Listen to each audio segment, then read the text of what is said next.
India और पाकिस्तान के बीच में जो तनाव चल रहा था, जो कशीदगी चल रही थी, उसे अगर बात करें, आपने देखा कि आज दोपहर 12 बजे एक मीटिंग होने वाली थी जो दोनों देशों के डीजीएमओ जो है वो करने वाले थे। लेकिन फिलहाल उसे लेकर ये अपडेट है कि जो मीटिंग 12 बजे होनी थी उसके लिए कुछ देर इंतजार किया गया, वो मीटिंग नहीं हुई। लेकिन अब बताया जा रहा है कि वो डेफर हो गई है अपने समय से। अब ये मीटिंग जो है आज शाम इवनिंग को होने वाली है। इस मीटिंग का इंतजार दोनों देशों को था और ये हिंदुस्तान और पाकिस्तान दोनों देशों के लिए अहम मीटिंग होने वाली थी। लेकिन फिलहाल मुझे आपको ये बताना होगा कि director general of military operations की बात करते हैं, उन दोनों ने ये मीटिंग अभी नहीं की है।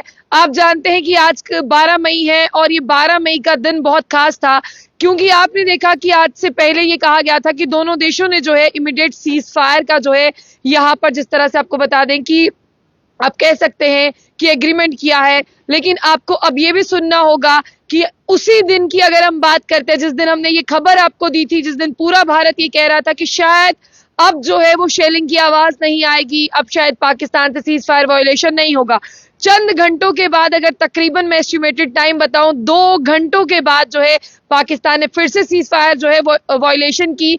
उसकी जानकारी भी जो है आपको तमाम सोर्सेज के हवाले से मिल गई और वो पूरी पुख्ता जानकारी थी जराए के हवाले से कि पाकिस्तान ने सीज फायर का उल्लंघन किया है। और इसके बारे में आपको बता दें कि इंडिया ने यह भी कहा था कि ऐसा नहीं करना चाहिए था, लेकिन आपको ये बता दें उनके ड्रोन्स, मिसाइल जो है ये सारी चीजें देखी गई थी और लोग जो है वो काफी ज्यादा डरे हुए भी थे। और सिर्फ उससे जम्मू कश्मीर ही इफेक्टेड नहीं है, उससे अमृतसर भी इफेक्टेड है, जैसलमेर भी इफेक्टेड है, तमाम एरियाज भी इफेक्टेड है। लेकिन आज ये दिन दोनों देशों के लिए बहुत खास था, क्योंकि दोनों देशों के डीजीएमओ जो है ये मीटिंग करने वाले थे, जो अभी फिलहाल तक नहीं हुई है। और बताया जा रहा है कि शाम 5 बजे के आसपास या उससे बाद के वक्त में ये मीटिंग जो है वो मुकर्रर हो सकती है। लेकिन पहलगाम में जो आतंकवादी हमला हुआ, उस हमले में जवाब देने के लिए भारत ने जो है ऑपरेशन सिंदूर लॉन्च किया था।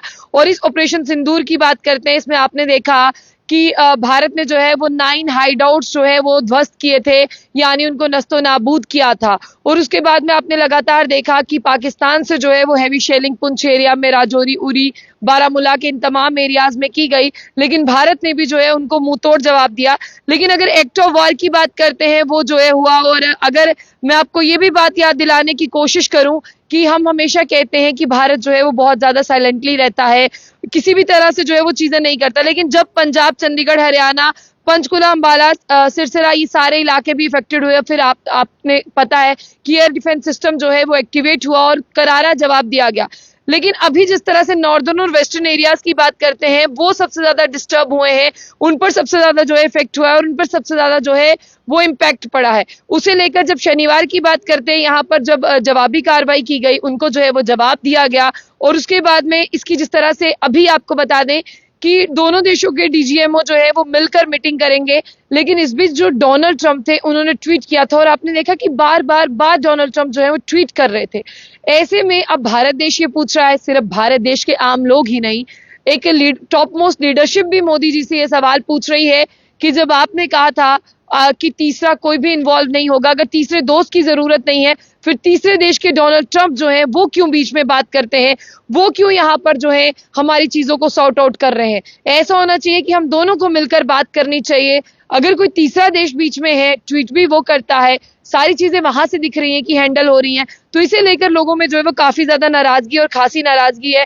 और फिलहाल मैं आपको बताऊं कि अब शाम का वक्त पूरे सिर्फ जम्मू कश्मीर ही नहीं, पूरे भारत के लिए और पाकिस्तान के लिए भी अहम होगा, जब यहाँ पर दोनों देशों के डीजीएमओ जो है वो मिलकर मीटिंग करेंगे। इसमें क्या सब चीजें होंगी, लेकिन आपको बता दें कि शायद हम बैक टू नॉर्मल लाइफ, यानी जिंदगी के उस सफर की ओर हम वापस जा रहे हैं। जब हम रोजमर्रा में आंखें खोलते थे, हमें लगता था कि कोई सन्नाटा नहीं पसरा। जब हम सुबह उठकर अपने अपने कामों की तरफ जाते थे, ऐसा जो है वक्त वापस आने वाला है। क्योंकि उड़ी के 6 गांवों को, जिस तरह से बारामूला में पड़ने वाले उन 6 गांवों को कहा है कि आप वापस जा सकते हैं, वो एरिया सैनिटाइज्ड हो गए हैं। और आपको बता दें कि और गांव में भी जो है अभी काम चल रहा है। और फिलहाल मैं आप तमाम लोगों को ये भी बता दूं कि बाकी जो आरएसपुरा, अरनिया के इलाके, वहां पर भी जो है सिक्योरिटी की टीम्स पहुंच रही है, वहां पर न्यूट्रलाइज करने के लिए, अगर कोई भी ऐसे एक्सप्लोजिव डिवाइस है वहां पर जा रही है उन्हें सैनिटाइज करने के लिए। लेकिन मैं फिर भी उन लोगों से कहूंगी जो लोग मेरे साथ अभी जुड़े हुए हैं, क्योंकि देखिए आज का वक्त बहुत खास होगा।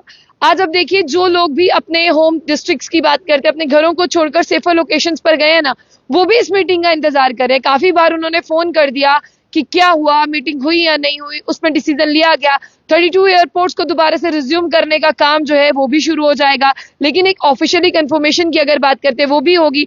फिलहाल जितने भी लोग मेरे साथ हैं मैं उन्हें बता दूं कि शाम के वक्त आप लोगों से जरूर मिलेंगे, शाम के वक्त आप लोगों से जरूर डिस्कस करेंगे कि आज क्या हुआ।